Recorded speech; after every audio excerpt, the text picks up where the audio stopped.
Jerad Spencer, Flair Real Estate, City Council meeting, July 11th, and we've got a new mayor.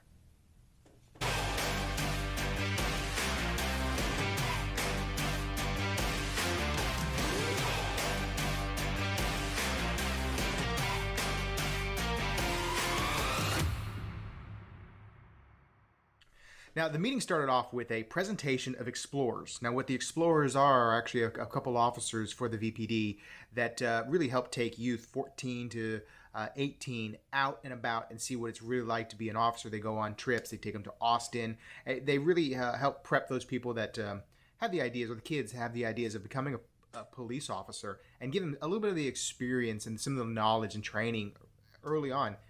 Really about helping kids. And so the presentation to explorers were these officers really awarding the kids that have been part of their program for a long time, that have just recently graduated. And it was really a great little program. And I was completely unaware that these officers did it. They donate their time. Basically, they donate everything with it. And it was really a great product, or a great thing to help kids doing the right things, getting them out and about, get them education. So that was one of the first things up in the beginning of the meeting. Now, the meeting also went on, and it talked about some final payments for some of the FEMA work on road construction, but it also, we were informed that I think the $5.6 million that the Vidor's getting for some street work was approved. Finally, some of that grant money. So now they just have to city had to approve the resolution to execute the grant. So $5.6 million road funding. I think that's the Archie, and that's a bunch of those streets to get some of that work done. That's really, really needed. I think it's really going to be beneficial. So we should start seeing that stuff come pretty soon. We've only been talking about it for a couple years now. Now, in case you didn't catch, Kimberly Steebig, the former mayor, last mayor, she resigned last week. And so there had to be there was executive session. So a new mayor. So the council went off. They chatted about it. Then they came back into the main meeting, and they decided to really put Kelly Carter in for mayor. She's actually one of the council seats. So she's now our new mayor. Okay. Now, let's see. We had a couple speakers at the beginning of the meeting. One speaker spoke about Acadian. In case you guys aren't aware, the city is talking about switching over EMS systems. That's a potential. There's been some problems, and the general area is using a different EMS system. So there's been some contention with that, and it's still going on. It's been going on for quite some time. But the speaker did speak on behalf of her late daughter. That was, it sounds like there was a case of negligence in the EMS system. I don't know the details on it. I didn't look into it at all. But she spoke to the council, trying to get Acadian really out of the town and out of state. And then one of the spokesmen from Acadian actually did come up and speak on their behalf, talking about some insurance that they didn't realize that they didn't have the level of insurance that was required by the city, which they helped write the policy on. So a little bit of that. If you want more information, there's plenty of people you can reach out to find out. Now, also, the next little thing is about drainage. So the city had a big plan for drainage for a few different areas, and they're finalizing some of those costs, as well as utility locations.